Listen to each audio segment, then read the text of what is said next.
Welcome back to the channel. Welcome back to another episode of the Freshman 15 College Football Podcast with me, LP Cruz, talking about college football in about 15 minutes with my guy, Tyler Moore, to break it all down for you. And man, last week was uneventful for any team in the top 10 as Indiana rolled right past UCLA. Alabama survives a scare on the road as South Carolina lets the game go right through their fingers.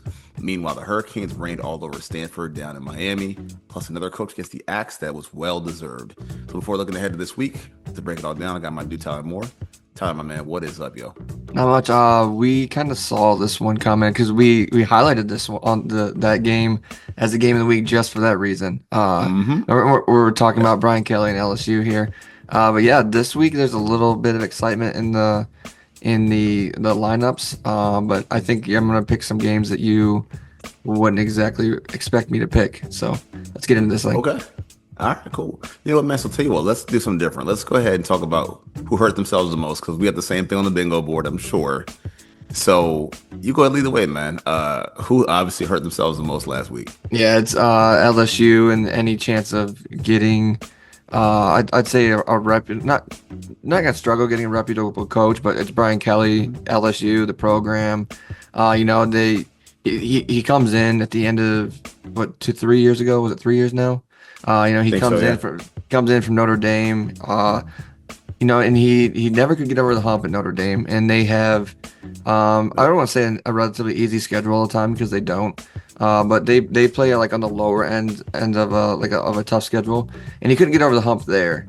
So what makes you think he's gonna get over the hump in a big bad SEC kind of thing? And this game against so I might just kind of roll this into this. So this game against A&M, like they started off well. It was close up till I think just after halftime, and then the wheels fell off. Special teams, like it seemed like they just gave up. Defense gave up. And you can tell like they had lost their fight, and you could tell that like he knew his time was done. I mean, instantly after the game, the AD was out there talking to him. Monday they had like internal discussions. I think Monday afternoon he's Yeah. gone. So yeah, it's Brian Kelly, LSU. The season's up in flames already. For an SEC that seems like it is down, I would say, especially with like the shocker in South Carolina where Alabama was like, we really thought they were going to lose this game, and if it weren't for two missed field goals in the first half, and Gamecocks win this game. I think that's something Yeah. that a lot of people will forget. But yeah, like the SEC, like I've said it all year, I think they're down. SEC homers would say not that these teams are just so good, but this could have been like Kelly's year with it being down. Same thing with Nussmeier. But yeah, it's LSU and Brian Kelly. I think, man, without a doubt. And I think that's really what it all boils down to.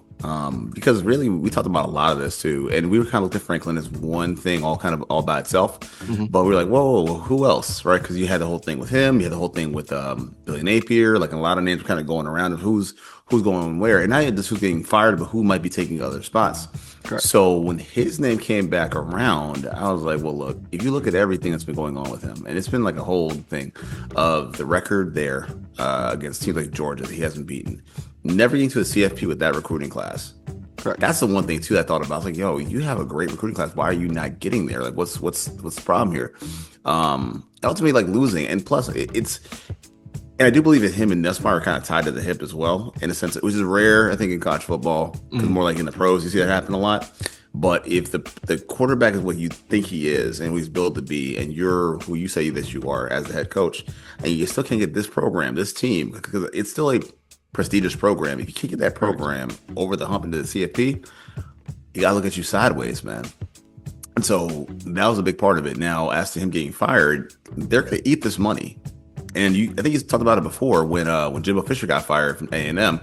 We're gonna eat it. It's like $45.5 million, something like that. But they're willing to eat that because it's just not working out. Correct. And even in the first place, man, he didn't need to leave where he was at before.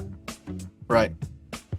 So I think it was a means of the stove got hot in Notre Dame. He escaped, got paid, and this time there was nowhere to go. Right. There's nowhere to go but out. And I think, yeah, man, 100%. As far as that program goes, I mean, they're going to bounce back, obviously, but It was brewing for weeks though, just Yeah, simmering for weeks. when you think about Brian Kelly bouncing back, like if you sit at home, you collect the money. You think about that. Same thing with James Franklin. Like you sit at home, you collect the money. But I mean, James Franklin already he's expressed that he wants to go to another team. He wants the chance to win a national championship. So you think of like Right. Brian Kelly, where is he going to go? Like you didn't have success in the SEC. So do you end up Mhm. at like a Michigan State? Do you end up at like one of those like? Do you end up at Penn State? Because they said that they like, but Brian Kelly, James Franklin, that seems like a lateral move to me. Right. So I mean, I could see like if you want to have a program builder, like Michigan State, like they've been down, Wisconsin, they've been down, like Luke Hmm. Fickell, he's Hmm. probably out in Wisconsin. Like, do you bring in a James Franklin? Do you bring in a Brian Kelly to build that program up? But you know he's not going to get you there. So then, like, what do you go on from there? So, but like going from like James Franklin to Brian Kelly, that's a lateral move. That'd be a no go for me. But then you look at like a, and I know I don't want to get into this too much, but this is like fun to talk about. Like we've talked about like Kenny Dillingham. Does he leave Arizona State to go to one of these programs? What about Vanderbilt's coach? Does he goes to one of these Yeah. programs? What about Matt Campbell? But like those guys are step up moves. You don't want the Hmm. lateral move with James Franklin, Brian Kelly. Those are two faces of the same coin. Exactly. But yeah, so yeah, I mean, I don't, I guess where does he go? I would say like a mid tier, like a mid tier Big Ten school, or maybe somewhere out in Mountain West, Big 12 maybe. I don't know, but it'd be exciting I to see where think it ends up. so. I think his move would be because I don't think he's as big of a fish. Honestly, the last two stops to me, it's like, okay, sure, can you go to a smaller school? I think what he has to do, he needs to rebuild his image. I think that's the first thing that has to be done is rebuild his image. And I mean, in two sides of this, rebuilding your image as a coach and also As as a and person. really the person. That's the biggest thing, the person. And this is coming from me and just seeing like all the stuff that he was doing at the campus and the university. He seems as a guy who's very disingenuous, and I've heard that before from other people too, even at Hmm. Notre Dame. Like he isn't a man's man or genuine kind of guy, and there's no accountability there. So it's almost like you need to rebuild yourself, rebuild your brand, and maybe your shot is to go to one of these elite schools or something like that as an assistant, as a coordinator, so something like that to kind of rebuild your status. Because again, I'm not really sure what happens next, and we ever thought about maybe Clemson? Yeah, possibly.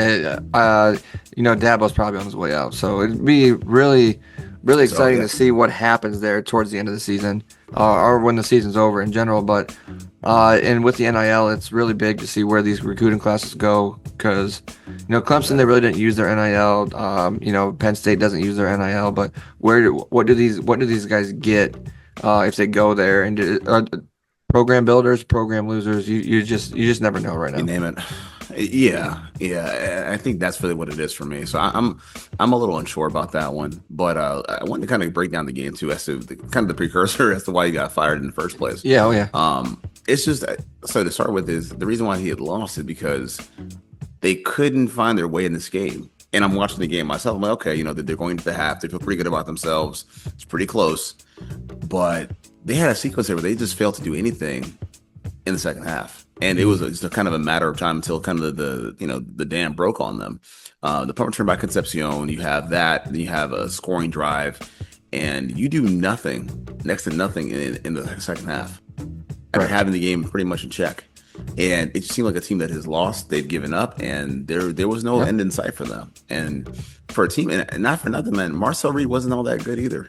Right. And but where they really failed is they failed to spy him. Like his first touchdown of the game. No, sorry, his second one. His first one was just a crazy run. His Hmm. second one, that linebacker that's supposed to be spying him, he dropped like 7 yards in the end zone. And then it just Yeah, opened up a wide open yeah. lane. So it's like just undisciplined. Same thing with the special team. You said like the big kick return, the punt return for a touchdown. And then Hmm. they had another big punt return later on that almost went all the way back too. So I mean it's undisciplined. Like special teams in the That's first it. half was great. Block punt for a safety. Right, But yeah, like right. the wheels fell off and they can just never gather them to put them back on. And yeah, so like the writing was on the wall like halfway through the third quarter going into the fourth quarter. Yeah, man, absolutely. And then also in regards to looking at the game that I was watching as well, Vanderbilt, man. Yeah. Yo, it's not pretty to a lot of people, and I get that part because it's Vanderbilt, whatever. But talking about a game going down to like the very last seconds of that game, Yeah. and them pulling it off has nothing to do with the quarterback. The quarterback, Pavia, was eh, but it was the defense, man. The defense of Vanderbilt actually showed up in that game. And I mean, I know it changes because Missouri lost their quarterback, went out of the game, he got hurt, so I kind of understand that part. But the backup man came and he was playing great. Like I mean, he was efficient. He didn't mess it up for them too bad. I think it was just a matter of just stops, a matter of penalties that let them take the lead in the first place, and the fumbles and stuff like that. Kind of Missouri got in their own way, and with everything that could have gone wrong for them, kind of happened to. I mean, they lost their quarterback, but they still kind of hung in there. But that last play, man, I mean, inches short. Yeah. Inches Football's a short. game of inches. Yeah.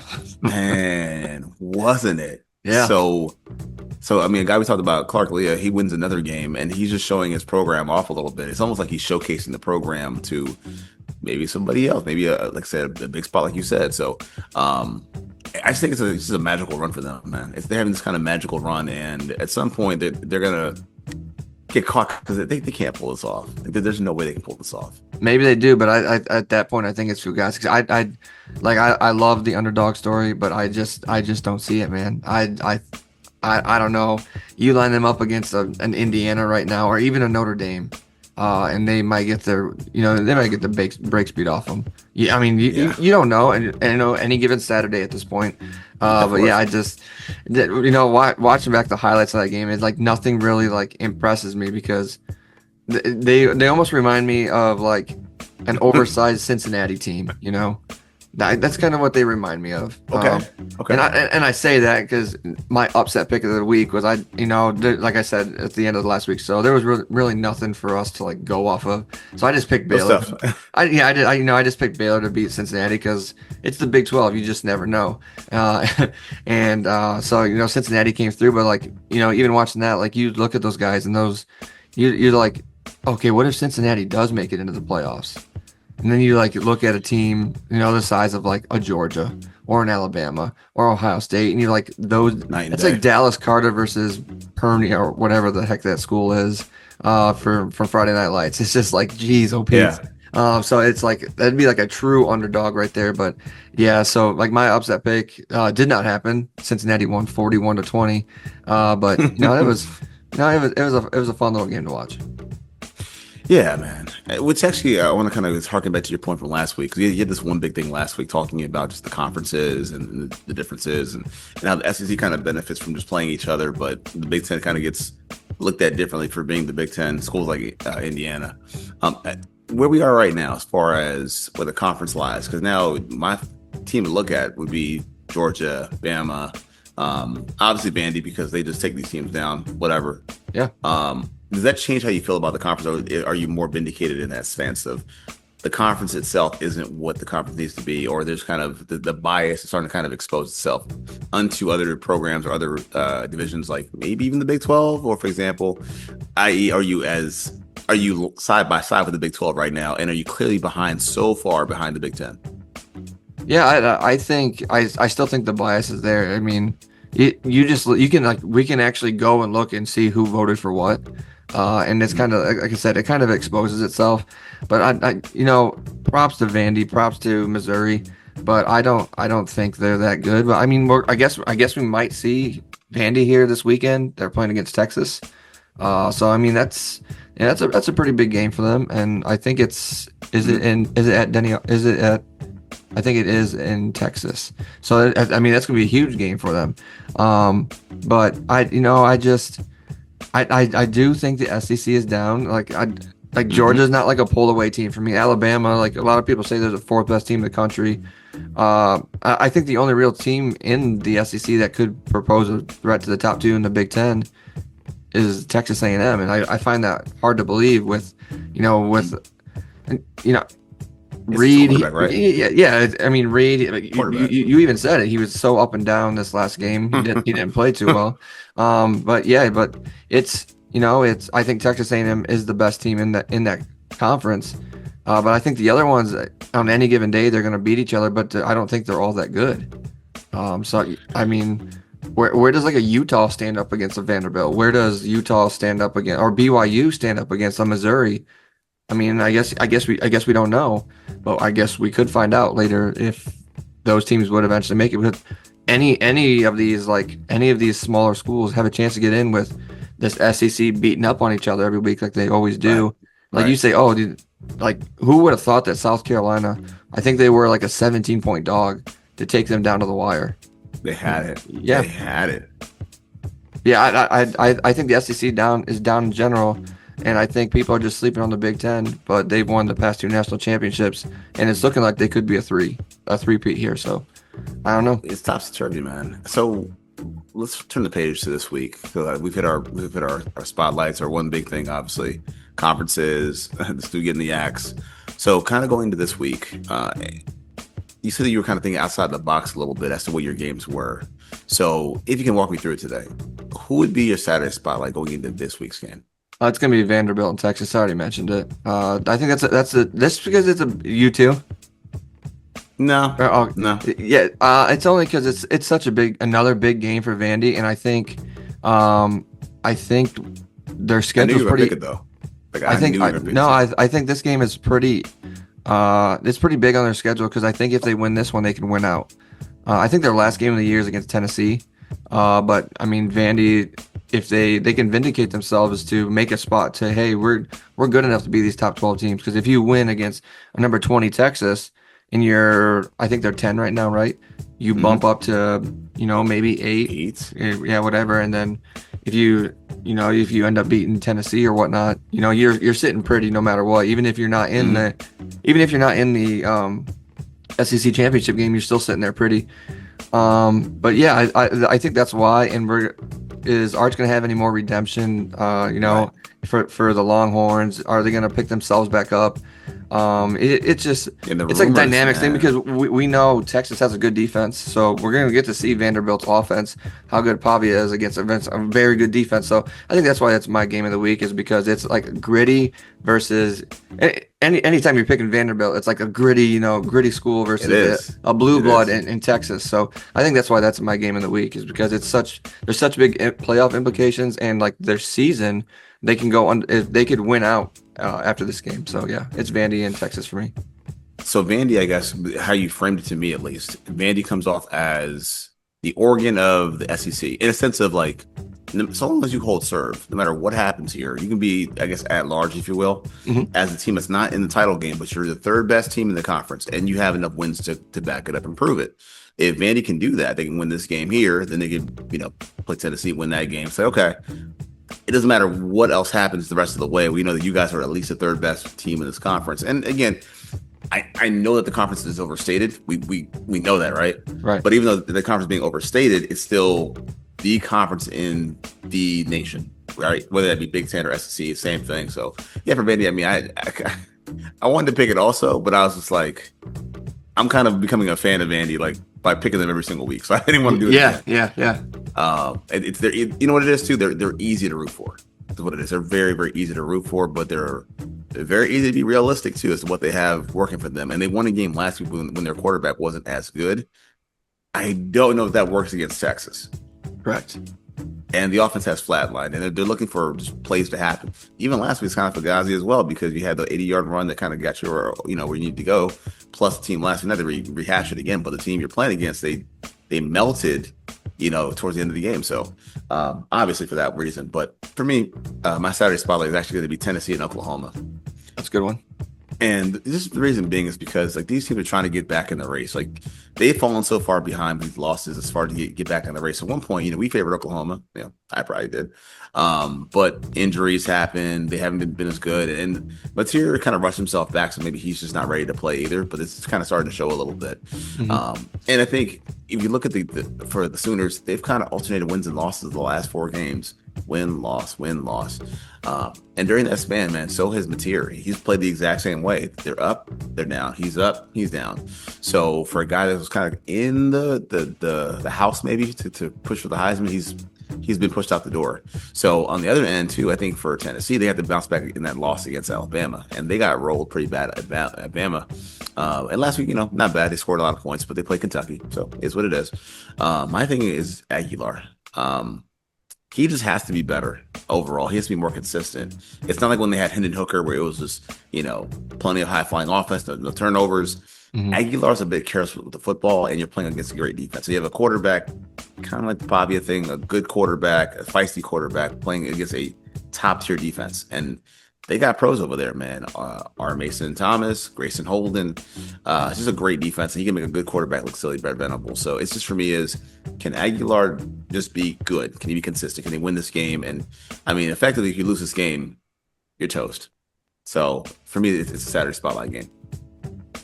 Yes. So I this one's gonna be a kind of bit outside the box for the upset pick, but I'm gonna take Florida over Georgia. Why? I just right. I just do. I think they're in the swamp. And I Florida's in the swamp for sure. Yeah, I think it's just. I want to say it's Georgia fatigue for me. It's Kirby Smart fatigue. But I know I think coach is gone or whatnot. But I just, DJ Lagway.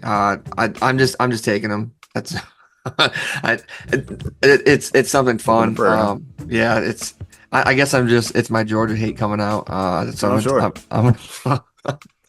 I mean, sure we can talk about the ref. The ref got suspended. I don't know if that's even hit anybody's podcast. So that ref the Georgia Auburn game, he had like 13 complaints against him in that game. He's been suspended forever from reffing in the SEC because nine of those 13 were verified. So that's the one where Auburn scored a touchdown and they said it wasn't a touchdown. But yeah, I mean, I guess that fuels my Kirby Smart fatigue, and the whole timeout thing. That's kind of screwy. It's the same thing as me with like the Chiefs and Eagles fatigue in the NFL. I just root against them every single week. So my upset picks will be Florida Gators over the Georgia Bulldogs. I'm not complaining. So I'm going to ask you mentioned them earlier, so I'm going to go back to the well again, actually. So my upset pick actually falls over into the Big 12. And that's actually Cincinnati winning over Utah. So despite whatever this says, and I know that the higher ranked team is Cincinnati, but Utah is actually favored to win by a pretty comfortable margin. I think like 6.5, 7.5 points. But that being said, man, the books have it wrong. The Bearcats will win in Utah. And ever since that narrow loss to open the season, they haven't lost the game. They've been kind of rolling along, and since then they're 7-1, and they've beaten their opponents by an average of 22 points. So, and it's their quarterback. Brendan Scoresby is playing pretty good, man. 20 TDs, 1 pick. And he's still fourth on the team in rushing, but not far either. He's like not far from first place on the team in rushing. And then on the outside, they don't really take a lot of shots deep, but they're pretty fast too. And that's kind of a staple of Cincinnati, having a lot of speed. The days of Gilliard, things like that. They're like a fast team, and their big play guy is Goody. So I think just for them, they can generate enough offense down the field, explosive plays. They're going to be fine. And then on the defensive side with Utah, they're running the football, man. They're going to run the football with their running backs, their quarterback, Devin Dampier, but their linebacker in the middle, man, Jake Olde, who I think is going to be one of those guys we talk about in March and April. Big linebacker. He rushed the passer from the inside. I won't say he's LVE, but he kind of reminds me of LVE just a little bit in that sense. The one thing that has to get better for the Bearcats, though, is, and it's a crazy stat, they're 7-1, but they have 1 pick all season.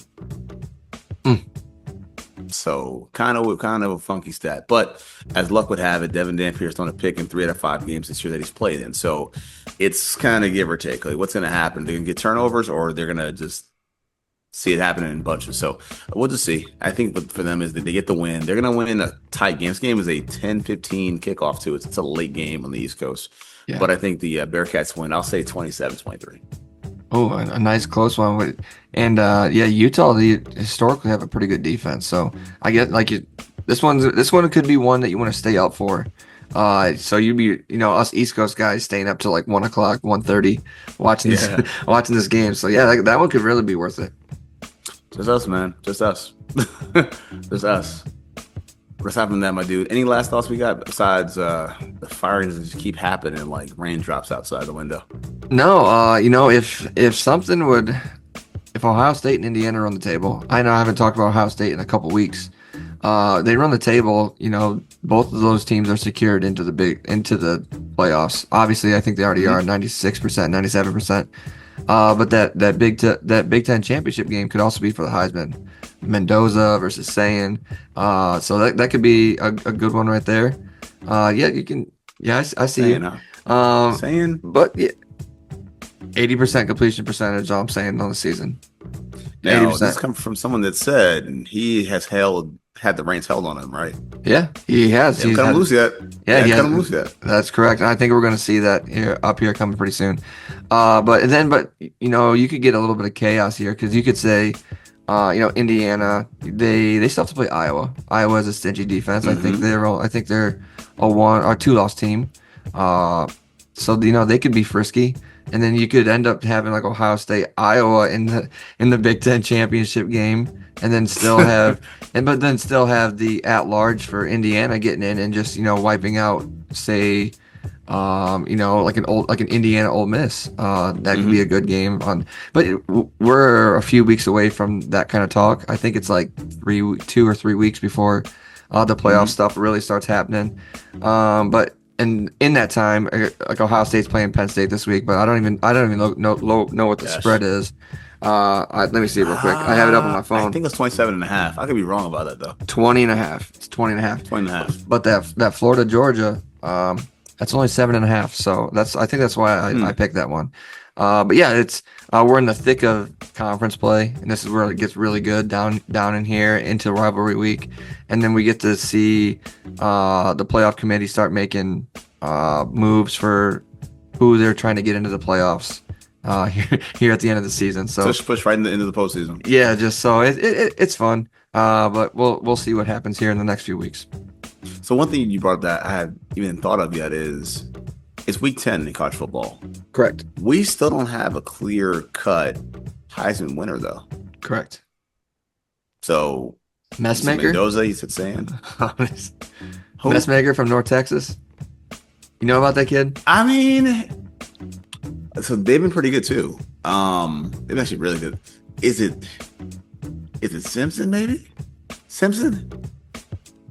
Maybe I really don't know. You really don't hear much about it because it's not someone who's just like blowing people away. Like a lot of people would say like, oh, Jeremiah Smith, but he's getting a lot of attention. I think that Minnesota game, he had 5 people blanketing him, and then they just fed Carnell Tate all game, and then so people are now get to see like, hey, Carnell Tate is a wide receiver 1, but he's stuck behind the athletic freak Jeremiah Smith.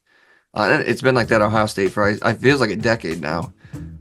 Mike Thomas, Chris Olave, Jackson Smith and Jigba, all those guys. So guys and guys. It's just it seems like that. Like a lot of people said, oh, Emeka Egbuka's he's not that good. He was just stuck on a roster with a bunch of guys, and look, he's tearing up the NFL this year. But it's wide receiver factory there. But I don't know. I don't think there's no clear cut guy, no clear cut guy right now. So I mean, I honestly don't know.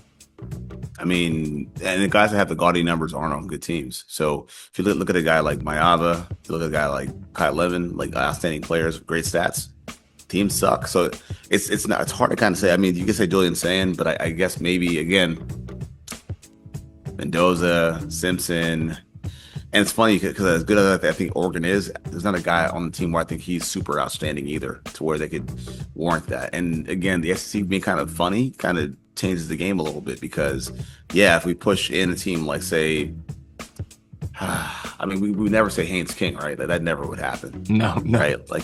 So even though these are like good players on good teams, it's hard to spot, man. It's crazy, man. But I think that's good. Yeah, parity is good. Parity is good. Yeah. So can't hate, man. Other than that, dude, any last thoughts? No. Like I said, we're in conference play. Go out, watch it, have fun. It's that time of year. Yes, sir, man. All right, people. So for my dude, I'm LP Cruz. My guy Tyler Moore. It's been the Freshman 15 College Football Podcast. Peace.